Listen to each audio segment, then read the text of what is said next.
Dan saya minta maaf juga kepada keluarga korban dan juga kepada masyarakat Indonesia juga atas semua video yang saya ucapkan waktu itu di sidang dakwaan itu. Jadi saudara itu membohongi saya. Saya tidak ada untuk membohonginya, Pak Tony. Lalu yang saudara sampaikan ini benar berarti? Itu semua sebenarnya tidak benar. Kalau untuk itu hanya karangannya saja. Saya hanya disuruh aja sama si terdakwa itu untuk bilang, udah kamu nurut aja. Nurut siapa? Ya nurut aja perkataan yang di kertas itu. Padahal itu semuanya tidak benar. Kan yang banyak menjelaskan mengenai proses pembunuhan itu saat ditanya di lapas kan saudara, betul? Itu saya dipaksa juga waktu itu ditekan. Iya benar. Ya itu saudara yang menjawab, yang benar kan saudara yang menjawab. Iya saya menjawab, tapi itu semua tidak benar. Berarti ya kesimpulannya berarti saudara membohongi saya. Iya saya membohonginya, tapi saya tidak ada niat untuk membohonginya. Karena itu semua atas perintahnya dia. Ini dilihat masyarakat Indonesia loh saudara ini. Iya. Membohongi saya. Dan saya di situ menjaga bayi karena bayinya nangis dan saya kasih susu. Setelah itu Ririn bilang sini bayinya, lalu dibawa sama Ririn ke kamar mandi karena bayinya nangis terus. Lalu si Ririn itu menyuruh saya untuk membereskan semuanya. Dia bantu saya untuk beresin semuanya. Saya bantu Ririn untuk mengangkatkan jenazah ke belakang semua. Korban Budi ada di toko. Ada di toko. Pada saat itu siapa yang pertama kali dikuburkan? Pak Haji Saroni. Haji Saroni. Terus selanjutnya Rais. Terus Anaknya yang besar itu. oke. Selanjutnya Saya bayinya itu. oke. Berarti korban Budi itu terakhir. Terakhir. Siapa aja? Ada berapa korbannya? Ada 5 orang. 5 orang. Siapa aja bisa sebutkan? Budi, Pak Haji Saroni, Ais, Bella sama Ratu. Oke. Siapa aja yang melakukan hukuman tersebut? Jadi saya hanya membantu untuk membuka saja. Itu saudara ada di tempat tersebut ya? Ada Masih ingat kan kejadiannya hari apa, tanggal berapa? di hari Kamis malam jam setengah 12-an. Hari Kamis tanggal berapa ya? Bulan apa? Bulan Agustus Tahun? 2025. Di mana kejadiannya? Kalau Budi itu meninggal itu di toko. Kalau Hai teman-teman, masih bersama saya Mr. Z bicara. Tentu saja bicara tentang kebenaran berdasarkan fakta, data, dan realita. Tentu saja sesuai dengan logika.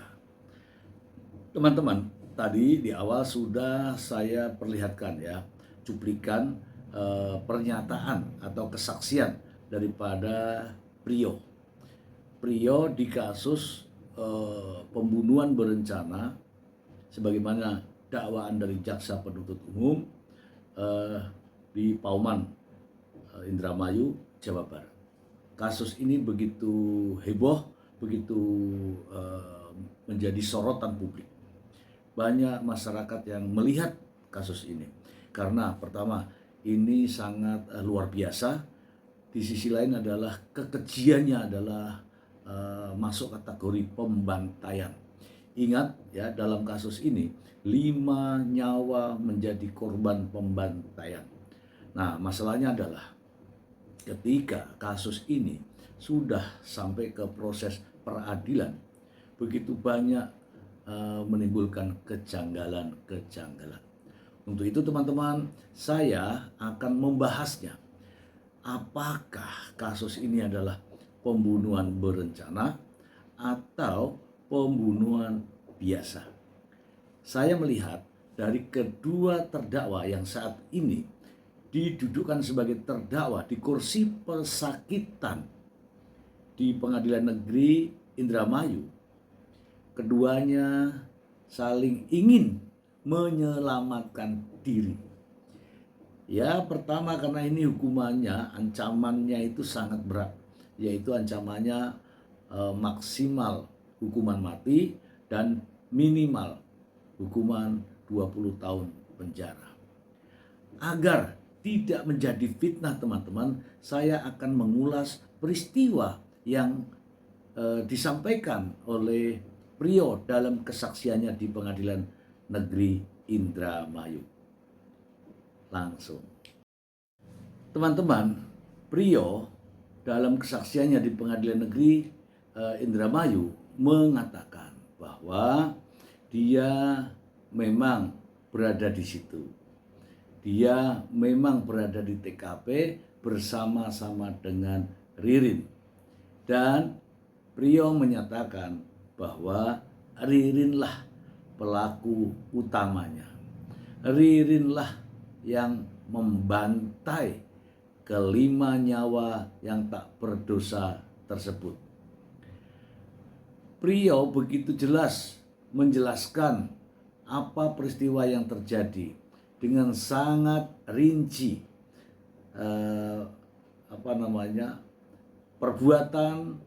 perbuatan yang dilakukan oleh Ririn. Ya, mulai melakukan pemukulan hingga pada akhirnya pada proses penguburan. Ini disampaikan Priyo begitu sangat rinci. Bahkan Priyo pun mengatakan TKP yang sebenarnya adalah ada TKP lain, yaitu di toko. Kemudian setelah pernyataan Priyo, setelah kesaksian Priyo, muncullah yang namanya barang bukti yang konon katanya ditemukan di selokan, yaitu sebuah palu godam. Begitu banyak rangkaian yang disampaikan oleh Priyo, bahkan Priyo sendiri mempraktekkan bagaimana Ririn membantai, bagaimana Ririn menghabisi 5 nyawa sekaligus di TKP tersebut. Ini menunjukkan bahwa Priyo, kata mereka, kata teman-teman, bahwa Priyo berkata jujur apa adanya. Masalahnya, benarkah Priyo berkata jujur? Dari kesaksian Priyo ini banyak menimbulkan persepsi di masyarakat yang memberikan predikat bahwa Priyo saat itu adalah mengucapkan kebenaran. Justru menimbulkan pertanyaan, mengapa baru sekarang? Dari fakta-fakta yang ada dalam proses persidangan, setidak-tidaknya Priyo telah mengucapkan pernyataan 3 kali. Yang pertama saat ia diperiksa di kepolisian. Apakah Priyo menyampaikan hal seperti yang dalam kesaksian ini? Tidak. Yang kedua, ketika Priyo sedang berhadapan-hadapan dengan jaksa. Ketika jaksa membacakan dakwaannya, teman-teman, Priyo langsung melakukan bantahan atas dakwaan jaksa. Ini adalah perbedaan yang kedua. Dan yang ketiga, yaitu ketika Priyo sedang memberikan kesaksian di depan pengadilan. Tidak menarik pernyataan yang pertama atau yang kedua, justru ini adalah kesaksian baru bahwa Priyo berada di TKP, bahwa Priyo melihat semua kejadian itu, bahwa Priyo pun turut serta membantu perbuatan yang dilakukan Ririn. Itu semua adalah kata Priyo. Kesaksian ini semakin menarik. Priyo menyatakan bahwa dirinya tidak terlibat pembantaian tetapi berada di TKP dan justru membantu membersihkan TKP dan juga membantu menguburkan. Itu kata Priyo. Saya bertanya-tanya, kenapa ada kejadian begitu? Priyo bukannya lari, bukannya berteriak, bukannya justru menghadapi Ririn yang katanya membabi buta, membantai itu, tapi justru Priyo menikmati, melihat, menonton. Itu kata Priyo yang Priyo sampaikan dalam kesaksian tersebut. Tidak pernah ada, kata Priyo, tidak pernah ada upaya untuk melarikan diri, upaya untuk berteriak, upaya untuk melakukan perlawanan terhadap Ririn. Tidak ada sama sekali. Namun masih saja ada yang memberikan statement bahwa Priyo pada saat itu ketakutan. Nah, ketakutan ini menimbulkan pertanyaan. Ketakutan ini menimbulkan kecurigaan. Kemudian ada juga yang mengatakan bahwa Priyo pada saat itu tidak mampu berbuat apa-apa karena dalam kuasa daripada Ririn. Itu katanya. Namun lagi-lagi terlihat dengan jelas bagaimana Priyo mampu memberikan keterangan di depan hakim. Katanya dia menerima uang kaitannya dengan hasil itu, katanya untuk main judol. Disinilah terjadi kontradiktif antara takut, antara tidak mau, atau di bawah kekuasaan. Tapi justru anehnya Priyo menyatakan bahwa hasil daripada uang itu digunakan untuk judi online. Inilah yang menimbulkan pertanyaan-pertanyaan, teman-teman. Nah, saya menduga inilah upaya daripada saudara Priyo untuk menyelamatkan dirinya. Oke. Teman-teman sekalian, agar kita ini semakin teredukasi terkait dengan hukum, apa yang terjadi pada kasus Indramayu ini adalah pembunuhan berencana dan disubsidiarkan dengan pembunuhan biasa. Apa makna di sini? Teman-teman sekalian, antara pembunuhan berencana dan pembunuhan biasa dilihat dari ancaman hukumannya.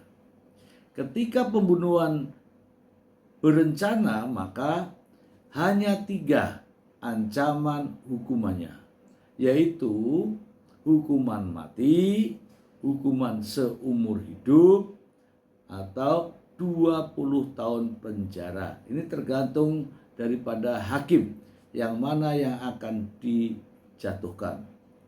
Nah, dakwaan jaksa masuklah pada pasal pembunuhan berencana. Kalau saat ini yaitu pasal 459 KUHP yang baru ya. 459 KUHP yang baru ini menjelaskan pembunuhan berencana. Pembunuhan berencana dengan ancaman maksimal hukuman mati setidak-tidaknya ada 4 unsur yang harus dipenuhi. Apa saja 4 unsur itu, teman-teman? Yaitu adanya unsur barang siapa. Siapa saja, siapapun manusianya. Ini ditujukan kepada individu manusia-manusia. Barang siapa dengan sengaja menghilangkan nyawa orang lain yang terlebih dahulu direncanakan. Artinya, dari unsur-unsur ini kita melihat satu persatu. Barang siapa tentu saja mengarah kepada terdakwa, yaitu Priyo, ya kan? Kemudian dengan sengaja, Ya jelas dengan sengaja karena dia datang ke rumah itu. Itu sengaja. Oke. Kemudian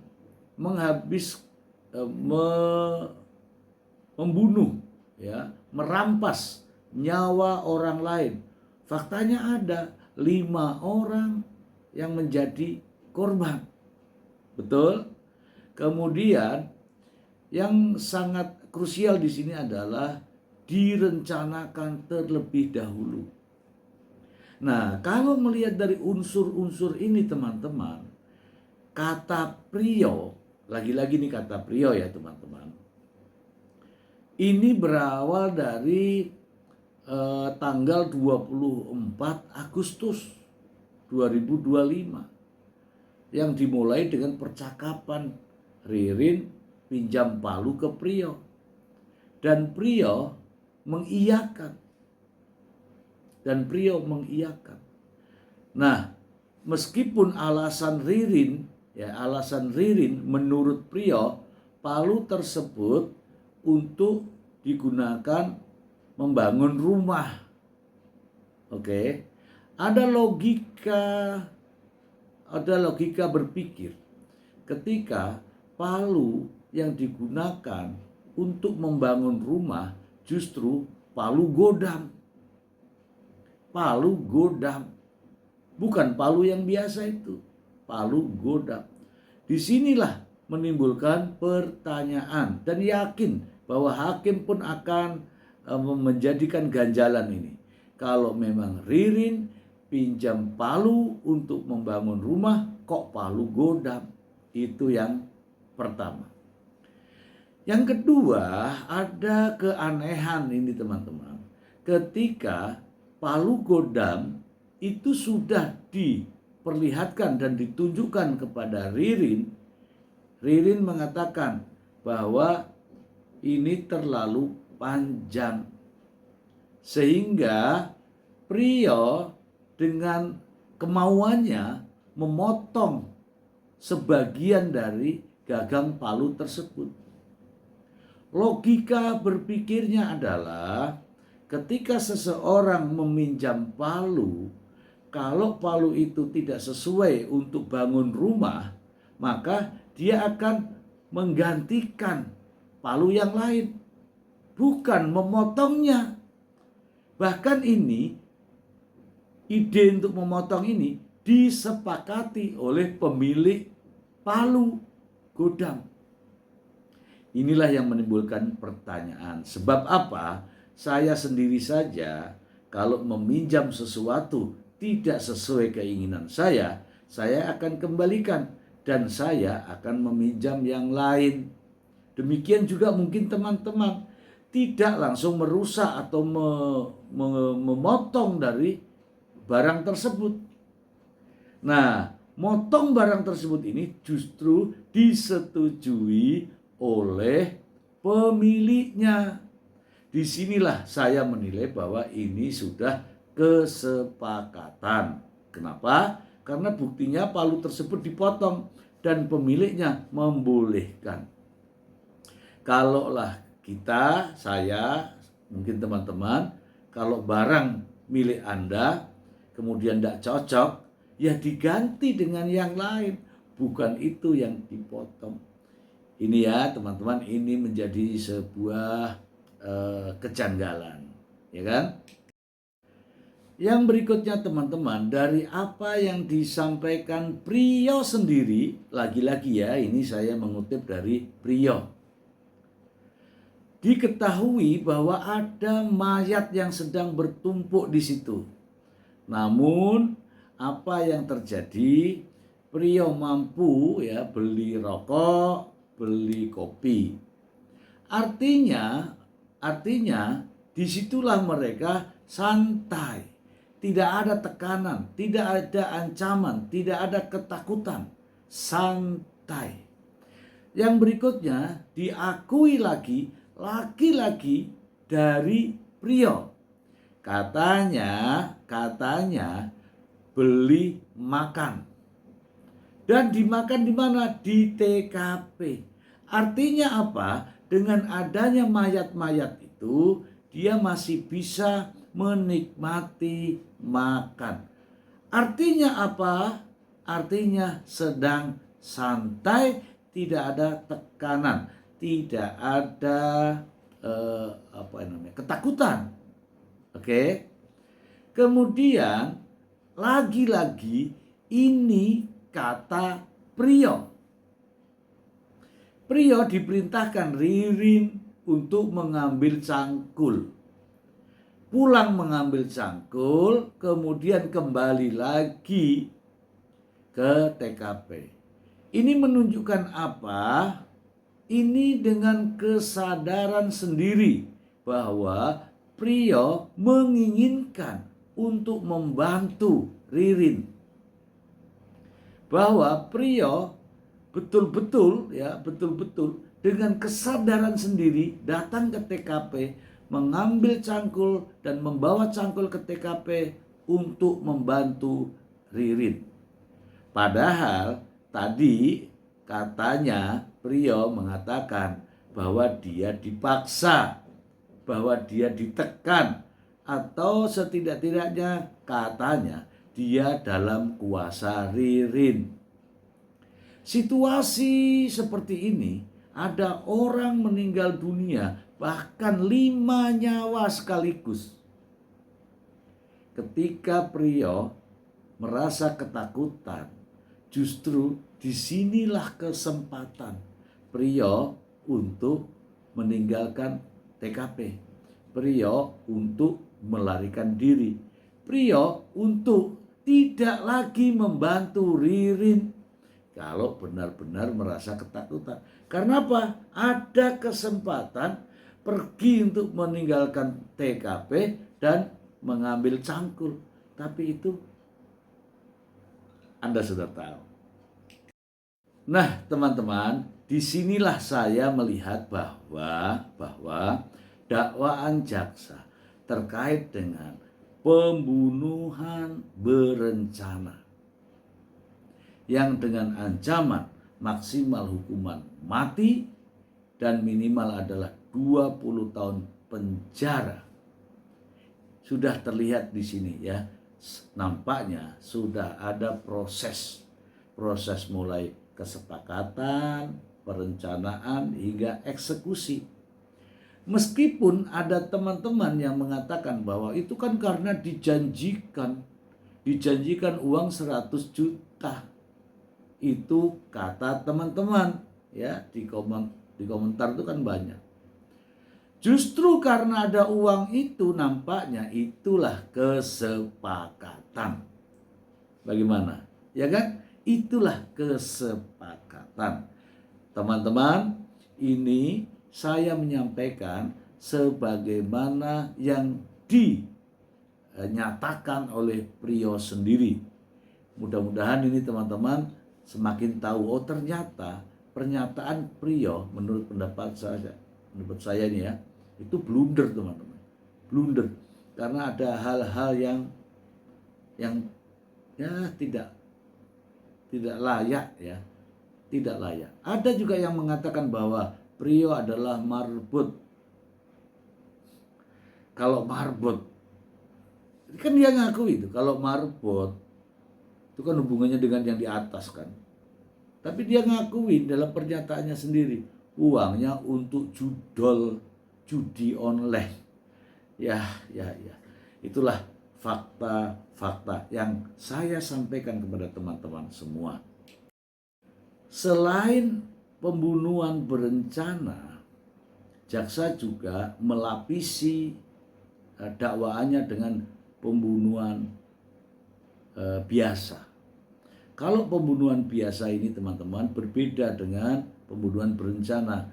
Kalau pembunuhan biasa ini spontan melakukan pembunuhan tanpa direncanakan terlebih dahulu dan ancamannya maksimal 15 tahun, ya minimal 1 hari, tapi maksimalnya 15 tahun. Nah sekarang apakah Priyo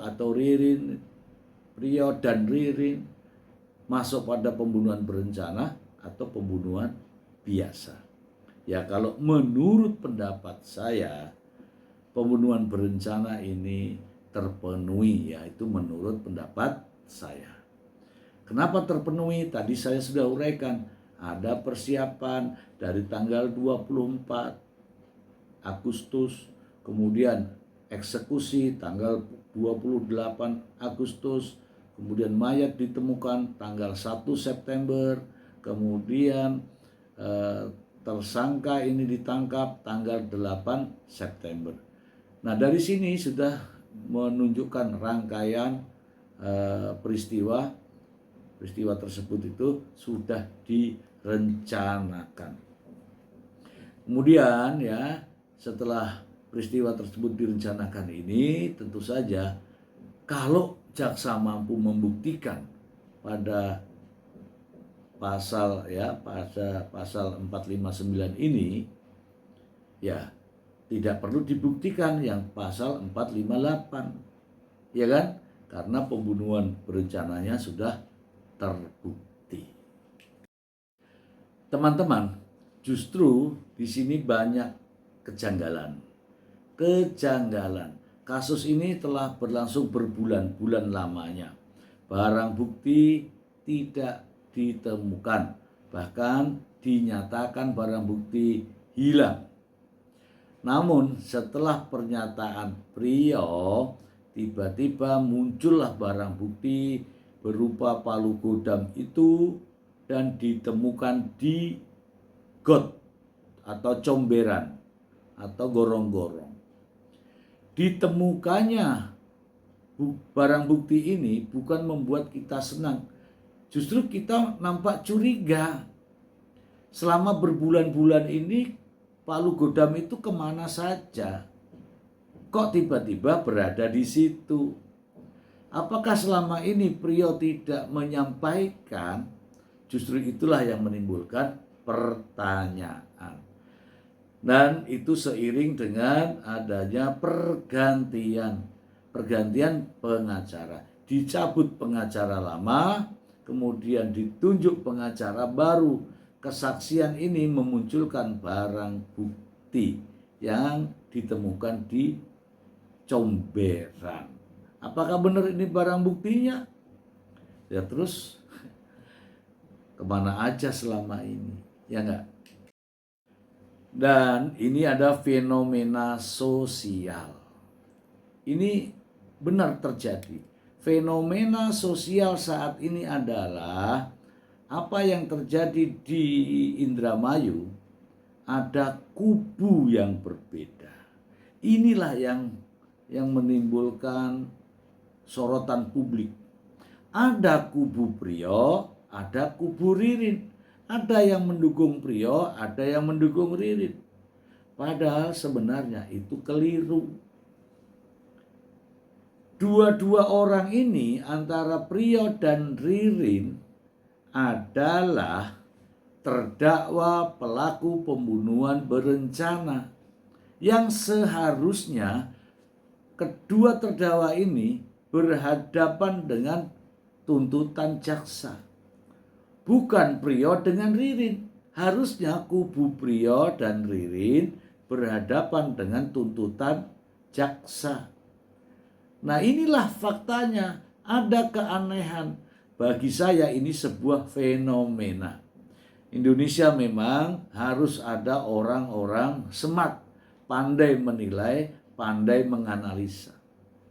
Bagaimana bisa terdakwa dua orang ini saling berkubu?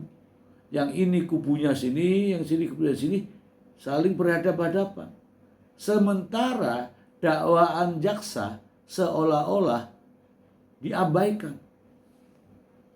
Harusnya jaksa dengan dakwaannya, jaksa wajib membuktikan dakwaannya itu.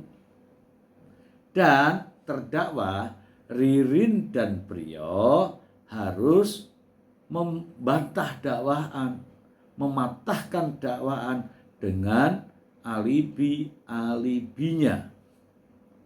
Kini nampaknya masing-masing Priyo dan Ririn justru membuat alibi sendiri-sendiri. Makna dari sini adalah ingin menyelamatkan dirinya masing-masing. Padahal fakta yang sebenarnya adalah dua-duanya berada di TKP, dua-duanya berada di rumah korban, dan buktinya adalah ada 5 orang korban pembantaian. Kalau kata Priyo, kelima orang ini yang melakukan adalah Ririn. Itu kata Priyo. Bagaimana dengan kata Ririn? Apakah menerima pendapat Priyo? Saya tidak tahu. Yang jelas ini telah diucapkan oleh Priyo di depan persidangan. Bagaimana dengan bantahan, tanggapan Ririn atas ucapan Priyo?